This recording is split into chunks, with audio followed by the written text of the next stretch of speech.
Yes, तो हम लोग आज जो बात करने वाले रहेंगे वो किरचॉफ का नियम के बारे में बात करेंगे। हम इस सिलसिले को किरचॉफ के नियम से आगे की ओर बीएससी के लेवल तक पहुंचाएंगे जो है। और हम आपको एक फंडामेंटल जानकारी देते हुए इस रास्ते से गुजरते हुए आगे की रास्ते की ओर सफर करेंगे। देखिए, ये स्टोरी जो आपको रहा करता है करंट इलेक्ट्रिसिटी में ओम्स लॉ से स्टार्ट होता है। ओम्स लॉ जो होते हैं काफी बेसिक लॉ हुआ करते हैं सर्किट को सॉल्व करने का। सर्किट को सॉल्व करने का थोड़ा हम इस सफर को जो है आगे की ओर चलते हैं। देखिए, आपको एक नेटवर्क थ्योरी या सर्किट थ्योरी आपको पढ़ना रहता है। सर्किट थ्योरी, ठीक है, सर्किट थ्योरी या नेटवर्क थ्योरी के नाम से भी जाना जाता है। इसका सफर जो है आप सही से देखिए तो 10th के आसपास से शुरू कर देते हैं और 12th में फिर आप इसको बीच रास्ते से गुजरते हैं। और जब आप ग्रेजुएशन में जाते हैं, ग्रेजुएशन में बीएससी वगैरह में, तो अब आपको नेटवर्क थ्योरी या सर्किट थ्योरी के नाम से जो जाना जाता है। तो ये परिपथ जो है, विद्युतीय परिपथ का सिद्धांत के बारे में पढ़ते हैं। परिपथ थ्योरी आप इसको बोल सकते हैं या सिद्धांत बोल सकते हैं इसको जो, ठीक है। देखिए, इसका सफर आपको जो है स्टार्ट जो हुआ था, ठीक है। किरचॉफ लॉ के बारे में तो हम आज बात करेंगे, लेकिन हम आपको इसका बेसिक फिलॉसफी बता रहे हैं जो सर्किट का रहा करता है। देखिए, शुरुआती दौर में जब इलेक्ट्रिसिटी का मानवों ने आविष्कार किया एक तरह से, ठीक है, खोजा उसके तकनीक को जो है, तो उस दौरान में जो सर्किट रहते थे बड़े बेसिक रहते थे। और उस दौरान में ओम्स का नियम जो है, ओम्स लॉ के नाम से जो है आप जानते हैं, ओम्स लॉ, ओम का नियम, इसके बारे में शुरुआती दौर में लोगों को जानकारी मिला, जिससे सिंपल सिंपल सर्किट जो है सॉल्व कर लेते थे, काम चल जाता था इसमें। और इसी में आप जो है सीरीज पैरेलल कॉम्बिनेशन को जो है पढ़ते हैं।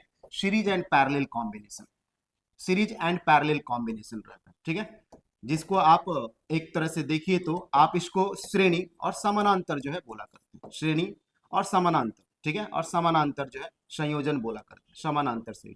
थोड़ा हम इस लेक्चर को बाइलिंगुअल रखे रहेंगे, हिंदी हो या इंग्लिश हो, दोनों को समझ में आएगा। देखिए, कई बार होता है ना, लड़का को जब हम बहुत शुद्ध रूप से पढ़ाते रहते हैं, तो हिंदी मीडियम है तो हम हिंदी में ही शुद्ध बताते रहते हैं, तो लड़का उसमें भी थोड़ा घबरा जाता है, ठीक है। इंग्लिश है तो इंग्लिश में भी बहुत अच्छे क्वालिटी का इंग्लिश से बताता रहता है, लड़का कुछ कुछ उसमें भी घबराते हैं, कुछ ही कुछ ऐसा नमूने नमूने रहते हैं एक तरह से।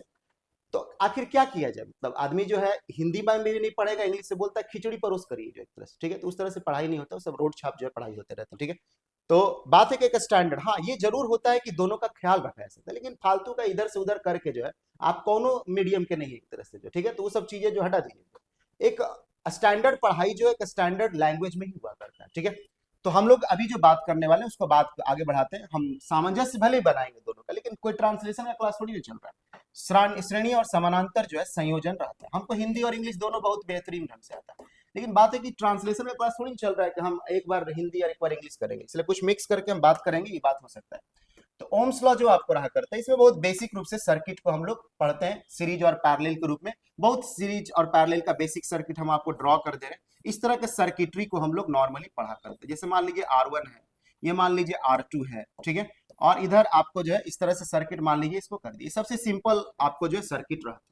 इसमें आप जो है सर्किट करंट आपको निकालने के लिए दिया, तो बहुत बेसिक रूप से जो आप सर्किट करंट आई जो होता है, ये वोल्टेज जो आपको दिया हुआ, और बटा आर इक्विवेलेंट जो कि समतुल्य रहा, तो V, और इसमें सीरीज में है, तो बहुत ही सिंपल है, बहुत सिंपल एकदम जो, ठीक है। तो ये ओम्स लॉ का ही देन है जो इस तरह से आप उसको सर्किट में कॉम्बिनेशन जो है लेकर के आए। मान लीजिए पैरेलल में रहता है, सपोज कर लीजिए, तो पैरेलल में मान लीजिए यहाँ पे वोल्टेज V दिए हुए, और सपोज कर लीजिए इस तरह से पैरेलल सर्किट जो है आपको दिया हुआ, सपोज कर लीजिए इस तरह से पैरेलल सर्किट जो आपको दिया हुआ, ठीक है। तो ये वाला जो है आपका पैरेलल, ऐसे सिंगल पैरेलल ही ले रहे हैं, इसमें मिक्स नहीं कर रहे हैं, ठीक है, पहले उसके बाद मिक्स कर देंगे, ठीक है। तो ये आपका R1 हो गया, ये R2 हो गया। तो इसको जो है आप इसका इक्विवेलेंट निकालिएगा, तो इसका इक्विवेलेंट जो है आप ऐसे करके निकालते हैं, 1/R equivalent equal to 1/R1 plus 1/R2। इतना लफड़ा में हम लोग काम करते समय नहीं करते, जब आप रनिंग में रहते हैं तो आप सीधे जो है R इक्विवेलेंट जो है ऐसे करके निकाल लीजिए, R1 R2 और divided by R1 plus R2, ठीक है। तेजी से जो है इसको काम करके दे देगा एक तरह से, ठीक है। इस लफड़े में नहीं पड़ते, इसमें 1 बटा करने में कई लोग भूल जाता है, ठीक है। इसमें सीधे से निकाल लीजिए।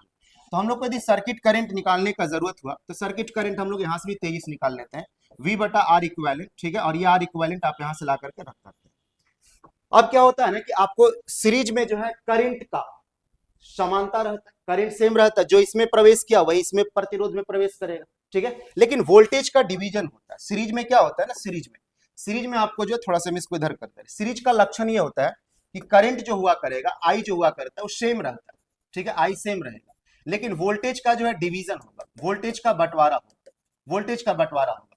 तो मान लेते हैं कि इस वाले वोल्टेज में V1 हो गया और इस वाले में आपका V2 हो गया। सपोज कर लीजिए जो वोल्टेज, ठीक है, जो विभवांतर जो विभव है, ठीक है, तो ये वोल्टेज जो है आपका डिवीजन होगा, बंटवारा होगा, लेकिन जो भी होगा इस पूरे के ही बराबर ना होगा।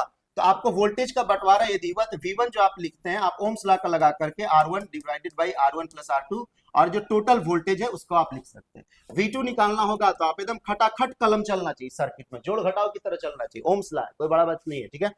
तो ये आपका हो गया R1 प्लस R2 और इंटू V हो गया। अब जो आपका पैरेलल कॉम्बिनेशन रहा करता है, इसमें क्या हुआ करता है, इसमें करंट का डिवीजन होता है। जो करंट यहां से गया, इसके पास दो ब्रांचेज मिल रहे हैं, एक इधर जा सकता है और एक इधर। तो मान लेते हैं कि इधर I1 गया और इधर जो है I2 गया, यहाँ ब्रांचिंग है, ब्रांचिंग है, तो पैरेलल में ब्रांचिंग रहा करता है। तो इसमें क्या होता है कि I जो है डिवाइड करता है, I का डिवीजन होता है पैरेलल में जो, ठीक है, पैरेलल में जो I का डिवीजन होता है, ये कोई बड़ा बात नहीं, एकदम सिंपल बात है, ठीक है। और वोल्टेज जो है सेम रहा करता है, ठीक है, वोल्टेज जो रहा करेगा वो सेम रहेगा, जो वोल्टेज यहाँ पे होगा वही वोल्टेज जो इस वाले पे भी होगा, जो, ठीक है, जो आपका पैरेलल कॉम्बिनेशन है। तो आपको करंट का डिवीजन करने आना चाहिए, तो टोटल करंट ये है, तो करंट का यहाँ डिवीजन रेसिप्रोकल रूप से होता है। जैसे I1 निकाल रहे हैं तो आपको जो है यहाँ पे R1 नहीं लेकर चलना होगा, बगल वाले का रेजिस्टेंस लेकर चलना होगा, ठीक है। पैरेलल में रेसिप्रोकल रिलेशन लगा करता है, व्युत्क्रम जिसको बोलते हैं, प्रतिलोम बोलते हैं इसको, ठीक है। R1 प्लस R2 और टोटल करंट, डिवीजन तो टोटल का ही ना होगा, आपके घर में बंटवारा होगा तो टोटल का ना होगा, कोना निकाल के होगा, तो मारे हो जाएगा एक तरह से, ठीक है। तो I2 जो होगा करेगा ये आपका जो है R1 divided by R1 plus R2, जो, ठीक है, R1 plus R2 total I. तो इस तरह से current division, voltage division series और पैरेलल में आपको एकदम खटाखट खटाखट करने आना चाहिए, ठीक है। अब बात रहता है कि जब सर्किट कॉम्प्लिकेटेड होता है, जब सर्किट कॉम्प्लिकेटेड होंगे उस दौरान जो है और भी लॉ लगते हैं, जिसको किरचॉफ्स लॉ जो हम लोग बोलते हैं। और भी कॉम्प्लिकेशन आएगा तो किरचॉफ्स लॉ भी सरेंडर बोल देगा, या बहुत ज्यादा कॉम्प्लिकेटेड जटिल हो जाएगा, तब जो है हम लोग सर्किट थ्योरी का एकदम खजाना जो है, विपन्स को जो है निकालते हैं, एकदम एक से एक ब्रह्मास्त्र निकालते हैं, ठीक है। थेवेनिन्स निकालते हैं, नॉर्टन्स निकालते हैं, मैक्सिमम पावर ट्रांसफर निकालते हैं, सुपरपोजिशन थ्योरम लगाते हैं, रेसिप्रोसिटी थ्योरम लगा करते हैं, डेल्टा पाई कन्वर्जन करते हैं, डेल्टा स्टार कन्वर्जन करते हैं, पाई टी सेक्शन लगाते हैं, कौन ना कौन से उसका धज्जिया उड़ा देना है, ठीक है। तो ये जितना नाम अभी तेजी से हम बोले ना, ये ग्रेजुएशन का सर्किट थ्योरी रहता है, जिसमें समझिए कि आपको एकदम एक से एक मिसाइल मिला हुआ है, एकदम सर्किट को सॉल्व करने का, एकदम मार करके इजराइल की तरह एकदम धाए धाए धाए धाए एकदम नेस्तनाबूद कर देना है, ठीक है। तो आपको जो आगे इस सफर में जब जाते हैं, तो ये 10th का सफर था। 10th में हम जानते हैं कि कई लोग तो ऐसे होंगे जो 12th में नहीं जानते हैं, और कई लोग तो बुढ़ापे के एज में होंगे वो भी नहीं जानते होंगे, लेकिन ऐसे तरीके से देखा जाए तो 10th में ये सब चीज को जानकारी चाहिए था, जो भी हम डिस्कस किए, जो, ठीक है। अब उसके बाद जो सफर आगे बढ़ता है 12th की ओर, तो आप Kirchhoff's law of radiation, sorry Kirchhoff's law, ठीक है, ऑफ सर्किट जो पढ़ते हैं, रेडिएशन का भी किरचॉफ्स लॉ होता है, लेकिन यहाँ पर उसका जरूरत थोड़ी ना। तो किरचॉफ्स लॉ, किरचॉफ साइंटिस्ट का नाम है, ठीक है, किरचॉफ्स लॉ। तो किरचॉफ्स के दो आपका रहा करते हैं, केवीएल होते हैं जिसको किरचॉफ्स वोल्टेज लॉ बोलते हैं, जो कि अभी हम डिस्कस कर देंगे, और केसीएल होते हैं जिसको हम लोग किरचॉफ्स करंट लॉ बोला करते हैं, ठीक है। अभी हम लोग इस पर डिस्कस करेंगे, लेकिन ये सफर जब आगे बढ़ता है, और इसी सफर के लिए आपको नॉर्मली जो है पढ़ना ज्यादा रहता है, ये सब बच्चा टाइप का, लल्लू टाइप का, एकदम जो बउआ टाइप का है, बुतरू टाइप का एकदम, ठीक है। तो ये बीएससी जो हो गया, तो इसमें क्या क्या आपको पढ़ने का जरूरत पड़ता है, आपको जो है थोड़ा मैच्योर्ड होना होगा, अब बउआ से आपको जो है एकदम मर्द बनना पड़ेगा, ठीक है, नहीं तो एकदम जो है जवान जो है लेडीज बनना पड़ेगा आपको, ठीक है। यदि आप मतलब फीमेल होंगे तो, और एकदम मेल होंगे तो फिर मर्द की तरह काम करना होगा, ठीक। तो थेवेनिन्स थ्योरम जो है आपको पढ़ने के लिए रहा, थेवेनिन्स थ्योरम, ठीक है, थेवेनिन्स थ्योरम, ठीक है, थेवेनिन्स थ्योरम। और इसी का जो है एक तरह से कंजुगेट होता है नॉर्टन्स थ्योरम। अलग अलग नहीं बोलिए, समझिए कि एक ही सिक्के के दो पहलू हैं, नॉर्टन्स थ्योरम, लेकिन दोनों अलग अलग जो है दिए हुए, ये थेवेनिन के द्वारा दिया हुआ, नॉर्टन के द्वारा दिया हुआ। इसमें वोल्टेज एनालिसिस होता है, इसमें करंट एनालिसिस होता है, ये वोल्टेज के आधार पे होता है और करंट के आधार पे होता है, ठीक है। उसके बाद आपको जो है सुपरपोजिशन थ्योरम, जो है सुपरपोजिशन थ्योरम, ठीक है, एकदम जिसको बोलते हैं ना कि एक से एक मिसाइल आपके पास है, सुपरपोजिशन थ्योरम, ठीक है। Reciprocity theorem, reciprocity theorem, reciprocity theorem, reciprocity theorem, और एक बड़ा ही इंपॉर्टेंट रहता है maximum power transfer theorem, maximum power, ये बड़ा ही इंपॉर्टेंट रहता है मैक्सिमम पावर ट्रांसफर थ्योरम, इसलिए हम इसको स्टार मार दिए, ठीक है, मैक्सिमम पावर ट्रांसफर थ्योरम, ठीक है, मैक्सिमम पावर ट्रांसफर थ्योरम, क्योंकि हम लोग हमेशा चाहते हैं एनर्जी हो चाहे कोई काम है, मैक्सिमम किसी चीजों का यूटिलाइजेशन चाहते हैं, ठीक है। तो मैक्सिमम पावर ट्रांसफर थ्योरम जो है ये काफी इंपॉर्टेंट रहता है।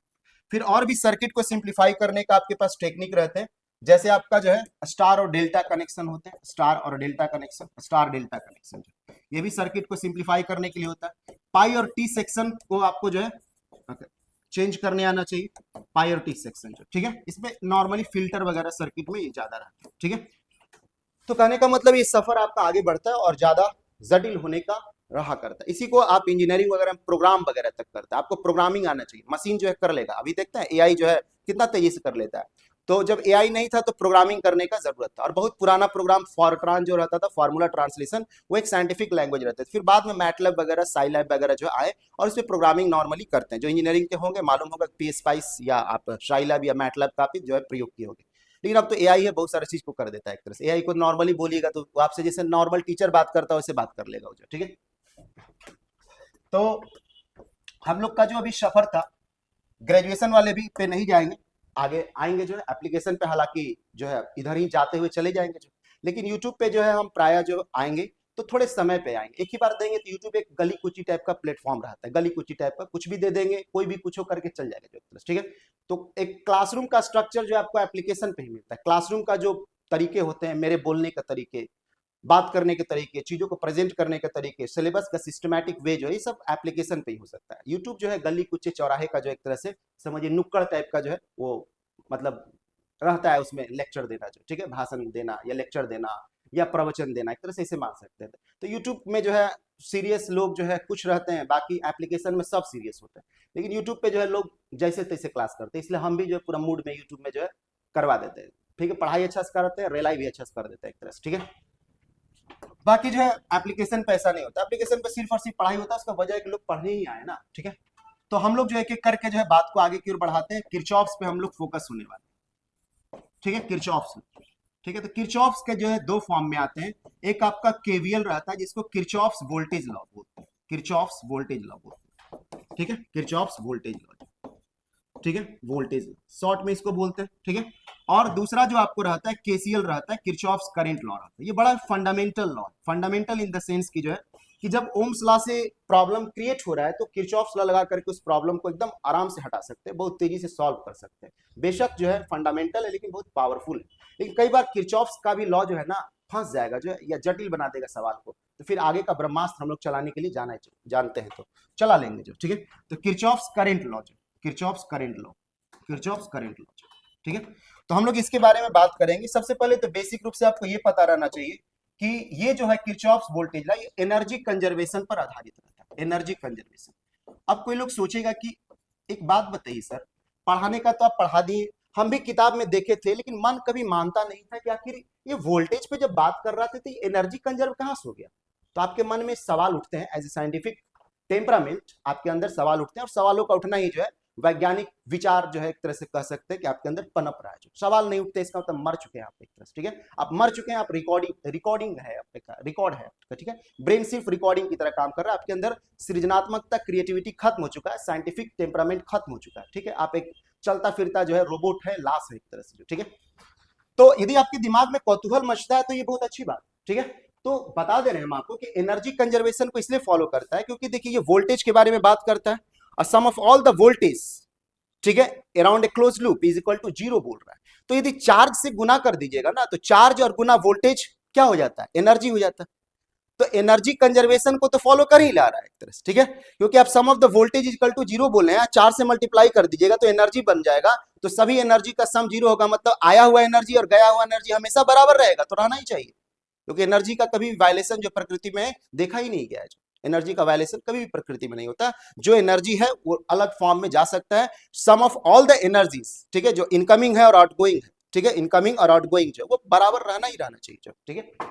तो एनर्जी कंजर्वेशन को ये फॉलो करा करता है, ठीक है। और ये जो होता है चार्ज कंजर्वेशन को फॉलो करता है, ये चार्ज कंजर्वेशन को फॉलो करता है, आवेश संरक्षण का नियमों का पालन करता है। और इसमें समझ में आ रहा होगा क्यों होता है, क्योंकि आवेश कुछ और नहीं, एक तरह से आवेश की ही वजह से प्रवाह से जो है करंट होता है। तो करंट कुछ और नहीं, आवेश का ही प्रवाह है। तो करंट जैसे सर्किट में मान लीजिए 3-4 जगह पे जंक्शन पे गया है, तो करंट जितना गया उतना तो निकलेगा। कोई पाइप है तो उसमें जितना पानी अंदर गया उतना निकलेगा, तभी तो अंदर फिर जाने देगा, ठीक है। तो ये आवेश संरक्षण ये समझ में आता है, लेकिन कई लोग को ये बात जो है खटकता रहता है। हम आपको तुरंत जो है इसको सॉल्व कर दिए, बता दिया आपको जो, ठीक है। तो ये कंजर्वेशन, चार्ज कंजर्वेशन पे आधारित रहता है। तो इतना लोगों को जानकारी जो है होना ही चाहिए। बाकी इसको मैथमेटिकली रूप से यदि आप लिखते हैं केवीएल को एकदम मैथमेटिकली, हालांकि हम अभी बात करेंगे मैथमेटिकली, तो ये बताता है sum of all the potential drop in a loop, किसी लूप में जो है जितने भी पोटेंशियल ड्रॉप होते हैं उसका सम जो होता है 0 होता है। फिजिक्स मैथ का जो बहुत पावरफुल भाषा है वो ये लैंग्वेज नहीं हिंदी और इंग्लिश, उसका पावरफुल भाषा जो है मैथमेटिक्स है। यदि आप मैथमेटिक्स बहुत बेहतरीन रूप से जानते हैं, इसका मतलब आप लॉजिकल चीजों को बहुत अच्छे से एक्सप्रेस कर सकते हैं, ठीक है। इसलिए कहा जाता है कभी कभी जो है कि mathematics is the language of physics, mathematics is the language of physics. और डिरैक बोला करते थे कि जो ईश्वर होगा ना, जो भी ईश्वर होगा, गॉड होगा, बहुत बेहतरीन मैथमेटिक्स जानता होगा एक तरह से, ठीक है। तो ये आपका केसीएल जो है, sum of all the current at node और junction is equal to 0। At node जहां पे कई सारे सर्किटरी जो है मिल रहे हैं, तो that's point is called as node और जंक्शन पॉइंट, ठीक है। तो नोड पर जो है, नोड पर, ठीक है, नोड पर जो है sum of all the current क्या होते हैं, 0 होते हैं। एकदम बेसिक रूप से देखा जाए तो यही बातें जो है आपको रहता है। इसको आप सेंटेंस के रूप में लिख दीजिए, कोई बड़ी बात नहीं। सेंटेंस से ज्यादा पावरफुल भाषा जो होता है वो गणित का भाषा होता है, समीकरणों का भाषा होता है, इक्वेशंस का भाषा होता है, ठीक है। तो हम लोग जो है इसके बारे में हल्का सा लिख दे रहे हैं। तो पहले तो आपको पता होना चाहिए कि केवीएल जो है ये आपका क्लोज लूप में काम करता है, बंद परिपथ में काम करता है। क्लोज सर्किट बोलिए या क्लोज लूप बोलिए, ठीक है। तो इसको बंद परिपथ में काम करता है। एकदम दिमाग पे एकदम घर बना लीजिए इसको, ठीक है, दिमाग पे जो है, ठीक है। तो हम एक एग्जांपल के रूप में ले रहे हैं कि जैसे मान लीजिए सर्किट है, बेसिक रूप से समझाने के लिए काम कर दे रहे हैं। ये बेसिक रूप से आपका जो है सर्किट है। तो ये बेसिक जो सर्किट है आपका, हम बस लॉ समझा रहे हैं। जब सर्किट का जटिलता हम आपको दे करके सवाल करवाएंगे ना, उसमें हम जटिल सर्किट लेंगे, लेकिन अभी हमको लॉ समझाना है। तो लॉ समझाने के लिए बेसिक चीजों से समझाना जरूरी है, क्योंकि मेरा मकसद सर्किट की जटिलताओं को हल नहीं करना है, हमको उस नियमों को पहले जानना है जिससे जटिल सर्किट को हम लोग सॉल्व कर सकते हैं, ठीक है। तो पहले नियमों पे अटैक करना है एक तरह से, ठीक है। तो हम लोग मान लेते हैं कि R1 है और ये R2 है, ठीक है। और ये वोल्टेज जो कि बैटरी के द्वारा दिया गया, और ये डीसी वोल्टेज है। इस तरह का जो सिंबल रहता है, एसी रहता तो वो इस तरह से देकर के रिपल बना देता, साइन वेव की तरह बना देता। तो जो है बताता है कि sum of all the voltage drop this can be given by in a close circuit, किसी बंद परिपथ में, इन ए क्लोज सर्किट, किसी बंद परिपथ में, in a close circuit, sum of all the voltage drop, sum of all the voltage drop or potential difference drop, sum of all the voltage drop in a closed circuit, sum of all the voltage drop is always equal to 0, is always equal to 0, is always equal to 0, is always equal to 0, 0। इसको रटना नहीं, आपके दिमाग में रहना चाहिए कि बंद परिपथ में ये काम करता है, और जितने भी विभव का गिरावट होता है, वोल्टेज का जो गिरावट होते हैं पूरे लूप में जो है, तो इनका सम जो होगा 0 ही होगा। और ये एनर्जी कंजर्वेशन को बता रहा है, ये जितना एनर्जी एंट्री किया उतना ही एनर्जी बाहर जाना होगा उसको जो, ठीक है। तो इसी बात को जो है आप इसको इस तरह से लिखते हैं, इसमें रट्टा मारने वाला बातें नहीं है। जब आपको भाषा पे पकड़ रहता है और समझ है तो आप व्यक्त कर ही दीजिएगा, ठीक है। तो वोल्टेज जो है, sum of all the voltage drop, ठीक है। तो मान लेते हैं K इज इक्वल टू 1 से लेकर के N, पूरे लूप में ये होना चाहिए, क्लोज सर्किट में होना चाहिए, इक्वल टू 0 होगा। जैसे एग्जांपल हम इसमें लगा देते हैं, तो करंट हमेशा किधर जाता है, प्लस से माइनस। क्यों? क्योंकि हायर पोटेंशियल से लोअर पोटेंशियल की ओर फ्लो होता है, और प्रकृति में ऐसे भी देखे जाते हैं कि हायर टेम्परेचर से लोअर टेम्परेचर की ओर हीट फ्लो करता है, ठीक है। तो हायर इलेक्ट्रिक पोटेंशियल से लोअर पोटेंशियल की ओर जो है करंट फ्लो करेगा, दैट्स इजियर, ठीक है, दैट्स इजियर। तो हम इसका सर्किट का जो है दिखाएंगे कि इसका फ्लो जो है किस तरह से हो रहा है, और आप बहुत अच्छे से समझते हैं। मेन आपका काम समझना रहता है। तो जब करंट इधर बह रहा है मान लेते हैं, तो प्लस से माइनस गया होगा, फिर करंट इधर जाएगा तो प्लस से माइनस जाएगा। साइन के साथ जो है, चिन्हों के साथ जो है हमारी परिपाटी होती है, कन्वेंशंस होते हैं इसको लिखने का जो। तो हम लोग मानेंगे जब प्लस से माइनस की ओर जा रहे हैं तो माइनस लेके चलेंगे, या माइनस से प्लस घूम जाते हैं तो प्लस जो लास्ट में आता है उसी साइन को लेकर के डुबा करके लिख देना, ठीक है। तो हम लोग मान लेते हैं कि ऐसे चल रहे हैं, आप चाहते तो ऐसे भी चल सकते हैं, कोई दिक्कत नहीं, ठीक है। केवीएल आपको देता है फैसिलिटी कि आप किसी भी रास्ते को चलिए, लेकिन एक बार जो रास्ता तय कर लिए हैं बीच में उस रास्ते को नहीं बदलना। एकदम जीवन का सफलता सूत्र है कि एक बार तय कर लिए, उतार दी नाव धार में तो फिर मझधार क्या, ठीक है। जब नाव को उतार दिए हैं तो फिर जो है मझधार में रहिए या तूफान में रहिए, कोई फर्क नहीं पड़ने वाला। तो वो व्यवहारिक बात है। यहाँ पे है कि आप एक बार लूप में एंटी क्लॉकवाइज या क्लॉकवाइज घूम रहे हैं तो बस उसी में रहना है, बीच में रास्ता उसका चेंज करिए, गलत आंसर आ जाएगा, ठीक है। तो आपका जो है इसमें जब हम लोग इधर की ओर चल रहे हैं मान लेते हैं, तो माइनस से प्लस जाएंगे तो प्लस भी वोल्ट लिखेंगे, फिर इधर जाएंगे तो प्लस से माइनस, तो voltage drop across a resistor when current I is flowing in it, तो क्या होता है, I into R ड्रॉप होता है, ये वोल्टेज ड्रॉप होता है, इसको वोल्टेज ड्रॉप या पोटेंशियल ड्रॉप बोला जाता है, ठीक है। तो I into R होता है, ठीक है, माइनस फिर जो इधर की ओर गए तो minus I into R2 is equal to 0। तो यहां से आप जो निकालिएगा V इज इक्वल टू क्या हो जाएगा, I और R1 प्लस R2 हो जाएगा, ठीक है। जिसको आप देख सकते हैं कि आपको I जो आ रहा है V इक्वल V बटा R1 प्लस R2, जो कि पहले से भी जान रहे थे। तो यहाँ पे क्या सीखे, यहाँ सीखे कि किरचॉफ लॉ से यदि जटिल में भी काम करिएगा तो दे देगा।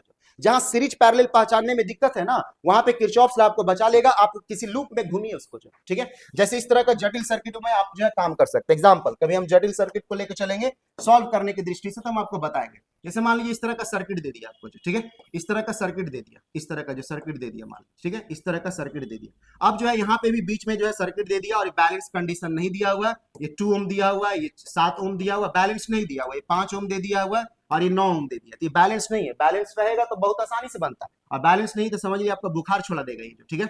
कोई माइका लाल जो है फिलहाल में जो है बहुत कम होगा जो इसको अटैच कर लेगा, लेकिन कोई बात नहीं, आप चैट जीपीटी को दीजिए, बना देगा। आप पहले सोच लीजिए, हम जानते हैं कि इसमें से अधिकतर लोग नहीं सोच पाएंगे, लेकिन आप उसका आंसर भी लाना है तो चैट जीपीटी को दीजिए, बता देगा। इसलिए हम इतना कड़वा थोड़ा सा बोले कि नहीं नॉर्मली बना पाएंगे। किसी टीचर के पास लेके जाइएगा, हम जानते हैं कि पटना के कोई भी टीचर इसको छू नहीं पाएगा जो, ठीक है। आप बनवा करके देख लीजिए जो, ठीक है। और जो इंजीनियरिंग कॉलेज के लोग होंगे तो उनके पास जाएगा तो अलग बात, इंजीनियरिंग कॉलेज के प्रोफेसर है तो सबको तो कुछ बुझवे नहीं करेंगे, ठीक है। लेकिन बाकी आपको जितने भी पटना में जो मिलते हैं, आपके जो है कादर खान है, कोई खलीफा खान है, तो कोई जो है माल राजा है, तो कोई कुछ है, तो जो जितने सारी उपाधियां सब लोगों के पास है उन लोगों के पास जाएगा, नहीं मिलेगा जो, ठीक है। तो मान लेते हैं कि इसको वोल्टेज जो है 12 वोल्ट भी है, इसको बुखार छूट जाएगा आपको बनाने में। इसमें सीरीज पैरेलल पहचानना ही मुश्किल हो जाएगा। बैलेंस्ड रहता है ना, संतुलित रहता तुरंत बनाते, असंतुलित माथा खराब कर देगा, ठीक है।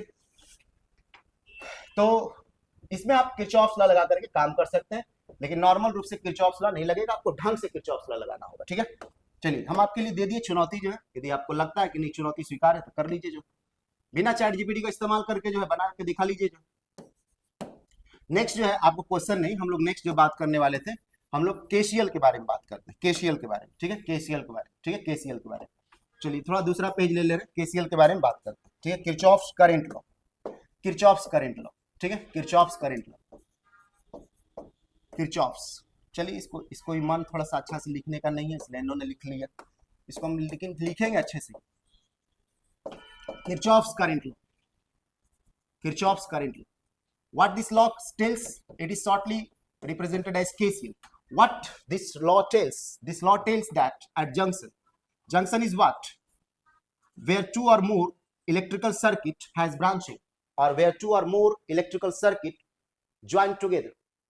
ठीक है, तो मान लेते हैं कि R1 है, ये मान लेते हैं कि R2 है, ये मान लेते हैं R3 है। इधर से कोई करंट जो है गया 3 एम्पियर का, इधर मान लीजिए कि 2 एम्पियर का निकल गया जो 2 एम्पियर का, और इधर आपसे करंट पूछता है कितना होगा। तो यही काम करने के लिए जो है सर्किट में जो हम लोग करते हैं। कुछ लोग के दिमाग में आएगा सर ये खुला परिपथ दिए हुए हैं तो आप करंट कैसे बहा दिए जो है, तो ये खुला परिपथ नहीं है, कहीं से करंट आ रहा है उससे हमको मतलब नहीं, हम सर्किट के बीच पे काम करते हैं।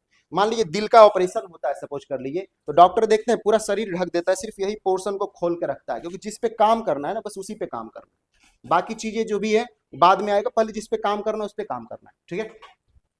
तो इसमें ही बोलता है कि at node, this is node, this is node, this is node, this is node, at node या जंक्शन भी बोल सकते हैं, ठीक है। At node sum of all, या अलजेब्राइक सम भी बोलते हैं, बहुत ज्यादा खूबसूरती से बोलना चाहते हैं तो ऐसे बोलिए, algebraic sum of all the current, algebraic sum of all the current is always zero, is always zero, is always zero। किसी नोड पर, किसी जंक्शन पर जो जितने भी विद्युत धारा के बीच गणितीय सम होता है, योग होता है, वो हमेशा जीरो के बराबर होता है, शून्य के बराबर होता है। यही बात आपको बोलना है, इसमें कोई बड़ी बात नहीं। अपने से जैसे भी भाषा में बदल के बोल दीजिए, कोई दिक्कत, अपना दिमाग नहीं लगाना है, वरना किरचॉफ का नियम नहीं होगा, आपका नियम हो जाएगा एक तरह से, ठीक है। किरचॉफ का नियम पूछा है तो अपना नियम नहीं बताना है। कई बार क्लास में जब पूछते हैं ना तो लड़का उसमें अपना दिमाग लगा देता है, ठीक है, तो वो उसका नियम हो सकता है, लेकिन किरचॉफ का नियम पूछा है तो अपना दिमाग नहीं लगाते, किरचॉफ का नियम बता देते, वही टीचर उतना ही में खुश है एक तरह से, ठीक है।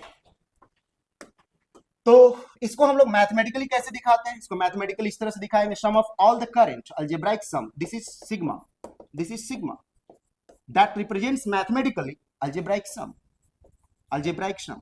वही कैलकुलस में हम लोग ऐसे इंटीग्रेशन के रूप में करें, यदि कंटिन्यूअस सम करना होगा तो ऐसे इंटीग्रेशन के रूप में करेंगे, अभी फिलहाल उससे मतलब नहीं है। Sum of all the current is equal to zero, it means what, it means कि जितना करंट एंट्री किया होगा उतना को बाहर जाना पड़ेगा, जितना चार्ज आया है उतना चार्ज को निकलना होगा। ठीक उसी तरह जैसे जितना पानी आया है उतना पानी निकलेगा, तभी पानी का बहाव बना रहेगा, वरना पानी नहीं बहेगा, ठीक है। तो यही बात को बोल रहा है। तो यदि सपोज कर लीजिए हम इसमें लगा देते हैं इसको जो, तो बड़ा सिंपल काम है, यदि हम इसको लगा देते हैं इस वाले में, तो आपको मालूम है कि हम लोग एंट्री करंट को जो है यहाँ पे जो एंट्री हो रहा है उसको पॉजिटिव और जो बाहर निकल रहा है उसको नेगेटिव मान सकते हैं। उल्टा भी मान लीजिए उसको दिक्कत नहीं, लेकिन सीधा सीधा मानने में क्या दिक्कत। कान जब ऐसे पकड़ा जा रहा था, इन्हें घुमा करके बाबा रामदेव की तरह धरने का जरूरत है, ठीक है, इन्होंने हटाया जाएगा हाथ तो चल जाएगी, दिक्कत नहीं। तो आपका जो है इसमें जो करेंगे तो +3 एम्पियर, ठीक है, और इसमें से निकल गया तो -2 एम्पियर, और ये वाला जो है ये आपका जो है इधर भाग रहा है तो -I लिख देते हैं =0। यहाँ से आपका I क्या हो जाएगा, 3 - 2 1 एम्पियर हो जाएगा। तो भले ही सिंपल आपको भी दिख रहा है क्योंकि हम सर्किट ही सिंपल दिए, लेकिन आपको किरचॉफ्स लॉ का खूबसूरती तब पता चलेगा, इसकी ताकत तब पता चलेगा जब सर्किट जटिल होंगे, जब सर्किट जटिल होगा। देखिए सिक्सर से काम चला लीजिएगा, छोटे मोटे काम लड़ाई झगड़ा करना सिक्सर से काम चल जाएगा। AK-47 का तब आपको महत्व रहता है जब आप धज्जिया उड़ाना चाहते हैं, AK-47 तब आपको लगे। छोटा मोटा टपोरियन लोग को मारना है तो फिर आप सिक्सर से काम चला लीजिए, काम चल जाएगा, ठीक है। 6 गोली में से 1 गोली भी सटीक जगह लग गया तो एकदम खत्म। कंफर्म होने के लिए 2-3 गोली और मार सकते हैं, उतना काफी है एक तरह से, ठीक है। सही जगह पे लगना चाहिए, ऐसे बॉडी पे लगना चाहिए कि एकदम यमराज से मुलाकात डायरेक्ट हो जाए। लेकिन यदि आपके हाथ में AK-47 है ना, तो समझ लीजिए कि कोई भी आएगा, कोई भी माई का लाल रहेगा, एकदम आप उसका धज्जिया उड़ा दीजिएगा, रौंद दीजिएगा, जिसको बोलते हैं ना चोद देना, एकदम जो चोद दीजिएगा ताकि, ठीक है। कोई दिक्कत है, एकदम घुमाइएगा, एकदम सीधे चल जाएगा काम करना, एकदम बहुत स्मूथली चलता है, उतना झटका भी नहीं मारता है AK-47। लेकिन बात है कि इसको रखना जो है गैर कानूनी है, काफी गैर कानूनी है, काफी गैर कानूनी, ठीक है। तो इस बात का ध्यान रखते हैं कि गैर कानूनी रूप से इसको रखना जो है बहुत ही बड़ा क्राइम आता है, बहुत बड़ा क्राइम। छोटा मोटा सिक्सर में तो मतलब धाराएं उतने कड़ा नहीं लगेंगे, AK-47 पकड़ा गए तो बहुत धारा लगेगा, बहुत खतरनाक धारा लगेगा, ठीक है। वो विद्युत धारा वाला धारा नहीं, जो धारा लगेगा वो कानून वाला धारा होता है, ठीक है। तो चलिए हम लोग आज यहीं पर रहने दे रहे हैं। यदि अगले क्लास को जब हम कभी लाएंगे इस तरह से ओपनली रूप से, तो फिर हम आपको जो है सर्किट की जटिलताओं के साथ किरचॉफ्स लॉ को इस्तेमाल करेंगे, और बेशक आगे जो हम थेवेनिन्स थ्योरम, नॉर्टन्स थ्योरम, ठीक है, superposition theorem, reciprocity theorem, maximum power transfer theorem, और आपका स्टार डेल्टा कन्वर्जन जो पाई और टी सेक्शंस पे काम कराएंगे, लेकिन धीरे धीरे काम कराएंगे। अचानक पहले गाड़ी को स्टार्ट करके न्यूट्रल से एक गियर पे न लगाया था, एक बार हाई गियर कर दे फेंका जाएगा पीछे की ओर, ठीक है, फेंका जाएगा, माथा उतना सब फूट जाएगा, ठीक है। तो यहाँ पे माथा उतना खराब हो जाएगा, फूटेगा नहीं जो, ठीक है। तो हम लोग अगले क्लास में कभी भी जब आएंगे, ठीक है, तो हम लोग आगे की ओर बात को बढ़ाएंगे, इस पे हम लोग जटिल सर्किट को सॉल्व करेंगे। ये तो हम लोग का लॉ समझ में आया, जटिल सर्किट को हम लोग जो सॉल्व करेंगे, जिसमें से एक झलक छोटे से जटिल सर्किट को दी, छोटा जटिल सर्किट था वो जो दिए थे बर्फी आकार का जो, ठीक है, वो अनबैलेंस्ड व्हीट स्टोन ब्रिज है। अनबैलेंस्ड, बैलेंस बड़ा आसान होता है, अनबैलेंस्ड जो रहता है ना थोड़ा उसमें जटिलता रहता है, लेकिन ये किरचॉफ्स लॉ उसको खत्म कर देगा। और कई बार इस जगह पे जो किरचॉफ्स लॉ भी सरेंडर बोल देगा, जिससे काम नहीं चलना। जैसे मान लीजिए आप बॉर्डर लाइन पर लड़ाई कर रहे हैं, किसी देश से लड़ाई कर रहे हैं, तो AK-47 काम नहीं चलेगा। एकदम इजराइल की तरह जो एकदम लगाइए मिसाइल, धुआंधार धर के जो रौंद दीजिए एकदम, ठीक है, लगाइए एकदम रौंद दीजिए, एकदम रसिया की तरह लाइए मिसाइल, एकदम रौंद दीजिए धर के, एकदम रौंद दीजिए पूरी तरह, शहर का शहर तबाही मचा दीजिए पूरी तरह से, ठीक है। तो जब देश से लड़ाई हो रहा है, बहुत ज्यादा जटिलता है, बहुत जटिल समस्या, तो उस समय AK-47 भी काम नहीं देगा, उस समय जो काम देगा मिसाइल्स काम देगा एक तरह से, ठीक है। तो चलिए हम यहीं पर रहने दे रहे हैं, नेक्स्ट क्लास में हम लोग कंटिन्यू करेंगे, नेक्स्ट क्लास में बातों को हम लोग आगे की ओर बढ़ाएंगे। ऐसे हम थोड़ा स्क्रॉल कर दे रहे हैं इस तरह से, ठीक है, थोड़ा इसका दर्शन कर लीजिए, यदि आपको दर्शन करना है तो लिख लेना रहता है, कहने का इसका माथा टेकने से कुछ नहीं होने वाला। किताब को माथा टेकने से यदि होता तो जितने भी सरस्वती जी के भक्त हैं जो है ना, उन लोग PhD किए हुए रहते हैं, ठीक है। तो बात यही रहता है कि सरस्वती जी को बेवकूफ बनाना नहीं रहता है, ठीक है, वो सब समझती रहती है, बस यही है कि आपका हिसाब जो है किस्मत करता है, वक्त करता है, ठीक है, तब आपको समझ में आता है। माथे पे किताब रखने से यदि विद्या चला आता ना, तो भोजन करने के लिए वही बात है, पेट पे खाली रख लेते थरिया, जो खाना वाना रख देते, पेट भर जाएगा नहीं, चबाना पड़ेगा, खाना पड़ेगा, निगलना पड़ेगा, उसको जो डाइजेस्ट करना पड़ेगा, और उससे भी बड़ी बात है कि उस भोजन को तैयार करना पड़ेगा आपको, ठीक है। तो यहीं पर रहने दे रहे हैं, नेक्स्ट क्लास में हम लोग जो है कंटिन्यू करेंगे। ऑल द बेस्ट, पढ़ते रहिए ईमानदारी से। फिजिक्स और मैथमेटिक्स बहुत ईमानदारी मांगता है आपको, तभी आप काम कर पाएगा।